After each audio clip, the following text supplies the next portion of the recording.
મહારાજા સયાજીરાવ યુનિવર્સિટીમાં છેલ્લા ઘણા સમયથી વિવાદો ચાલી રહ્યા છે. એબીપી દ્વારા પણ આંદોલનના મંડાણ કરવામાં આવ્યા છે અને આંદોલન કરતા ઘર્ષણના બનાવો બન્યા છે, જેના કારણે મહારાજા સયાજીરાવ યુનિવર્સિટીની ગરિમાને લાંછન લાગ્યું છે.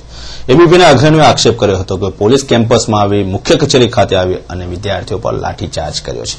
બીજી બાજુ યુનિવર્સિટીના વાઇસ ચાન્સલરે જણાવ્યું હતું કે પોલીસની કાર્યવાહી યોગ્ય હતી. એબીપીના અગ્રણીઓ રસ્તો રોકીને બેઠા હતા, સૂત્રોચ્ચાર કરતા હતા, જેના કારણે વાતાવરણ તંગ થઈ ગયું હતું અને ત્યારબાદ પોલીસ દાદાની એન્ટ્રી થઈ અને એબીપીના અગ્રણીઓ આક્ષેપ કર્યો હતો કે પોલીસે તેમની પર લાઠીચાર્જ કર્યો છે. પોલીસ અધિકારીએ નિર્ણય બન્યો હતો કે વિદ્યાર્થીઓ પર કોઈ જ લાઠીચાર્જ કરવામાં આવ્યો નથી. છેલ્લા ઘણા સમયથી યુનિવર્સિટી સત્તાધીશો અને એબીપીના અગ્રણીઓ આમને સામને છે અને વિવાદ વકરતો જાય છે. આજે મહારાજા સયાજીરાવ યુનિવર્સિટીની સૌથી મોટી ગણાતી કોમર્સ ફેકલ્ટીની મુખ્ય બિલ્ડિંગ ખાતે બેનરો લગાવવામાં આવ્યા હતા. કહેવાતા એક પ્રાધ્યાપકને ટાંકીના બેનરો લગાવવામાં આવ્યા હતા, જેમાં પેવેલિયનનું મેદાન મફત આપવાનું છે, ડીએન હોલ મફત આપવાનો છે, વીસીની ઓફિસ ભાડે આપવાની છે, કોમર્સ ફેકલ્ટી ભાડે આપવાની છે, આવા વાક્યો લખ્યા હતા, જેના કારણે ભારે કુતૂહલ ફેલાયું હતું. વિદ્યાર્થીઓ પણ આશ્ચર્યમાં ગરકાવ થઈ ગયા હતા આ બેનરોને નિહાળીને. આ બેનર કોને લગાડ્યા છે તે તો સમજવાની વાત છે, પરંતુ કહેવાતા એક પ્રાધ્યાપકને ટાંકીને જ આ બેનરો લગાવવામાં આવ્યા હતા, જેમને તાજેતરમાં જ પેવેલિયન ખાતેનું મેદાન એક સિમેન્ટ કંપનીના કર્મચારીઓને બીબીએના લેટર ઉપર મફત રમવા માટે આપી દીધું હતું. આજે આ બેનરોએ ભારે કુતૂહલ કેમ્પસમાં સર્જ્યું હતું. ભારતીય જનસંઘના વિચારધારાના સર્જક પંડિત દીનદયાળ ઉપાધ્યાયના આજે બલિદાન દિવસ છે, જેના અંતર્ગત વડોદરા શહેર સ્થિત દીનદયાળ સંઘર્ષ સમિતિ દ્વારા વિવિધ કાર્યક્રમનું આયોજન કરવામાં આવ્યું છે. દીનદયાળ સેવા સંઘર્ષ સમિતિ દ્વારા પક્ષના સંસ્થાપક પંડિત દીનદયાળ ઉપાધ્યાયના બલિદાન દિવસ અંતર્ગત વિવિધ કાર્યક્રમોનું આયોજન કરવામાં આવ્યું છે, જેના અંતર્ગત આજે સમિતિની કચેરી ખાતે ભજન કીર્તન સાથે શ્રદ્ધાંજલિ અર્પણ કરવાનો કાર્યક્રમ રાખવામાં આવ્યો હતો. પંડિત દીનદયાળની 53 વર્ષની વયે હત્યા કરવામાં આવી હતી. ભારતના મહાપુરુષો એમના જન્મ દિવસની ઉજવણી અથવા એમના બલિદાન દિવસ એને આ રીતે મનાવવાનું એક કારણ કે એમના જીવનમાંથી આપણને કંઈક સારી પ્રેરણા મળે.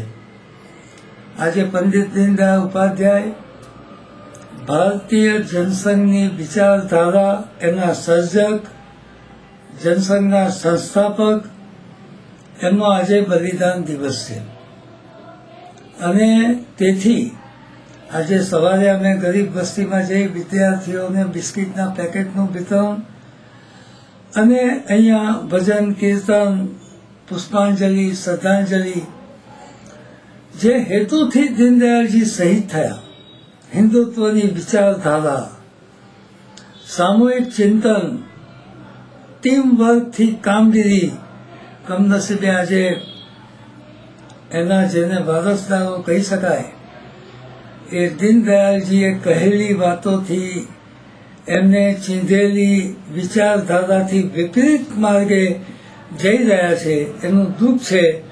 પણ કમસે કમ દીનદયાળ સેવા સંઘર્ષ સમિતિ એમના માર્ગે ચાલીને એમાંથી પ્રેરણા લઈ અને રાજનીતિમાં સક્રિયતાથી કામ કરી રહી છે.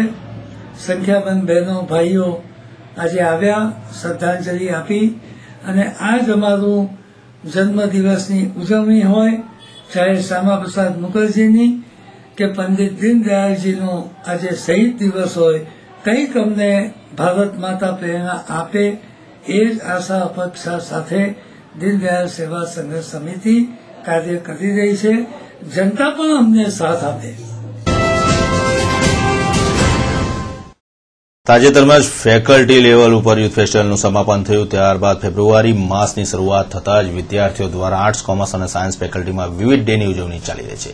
બીજી બાજુ મહારાજા સયાજીરાવ યુનિવર્સિટીની નામાંકિત ટેકનોલોજી ફેકલ્ટીની અંદર ફૂટપ્રિન્ટ્સના અંતર્ગત પૂરજોશમાં તૈયારીઓ ચાલુ છે. સાથે સાથે વિદ્યાર્થી સંઘની ચૂંટણી યોજાયા બાદ વિદ્યાર્થીઓની પરીક્ષા આવી ગઈ અને ત્યારબાદ વિવિધ ડેની શરૂઆત થઈ છે. હવે મહારાજા સયાજીરાવ યુનિવર્સિટીના વિદ્યાર્થી સંઘ દ્વારા આજે યુથ ફેસ્ટિવલને ખુલ્લો મૂકવામાં આવ્યો હતો. પ્રવાસન મંત્રી જીતેન્દ્ર સુખડિયાએ આજે સીસી મહેતા ઓડિટોરિયમ ખાતે ખાસ હાજરી આપીને આ યુથ ફેસ્ટિવલને ખુલ્લો મૂક્યો હતો. ઉલ્લેખનીય છે કે હજારોની સંખ્યામાં વિદ્યાર્થીઓની યુથ ફેસ્ટિવલમાં એન્ટ્રી આવી છે. ભારે ઉત્સાહિત થઈને 15 દિવસ સુધી વિદ્યાર્થીઓ આ યુથ ફેસ્ટિવલની અંદર ભાગ લેશે અને પોતાના કલાના કસબ પાથરશે. યુથ ફેસ્ટિવલને લઈને વિદ્યાર્થીઓની અંદર ભારે ઉત્સાહ પ્રવર્તી રહ્યો છે.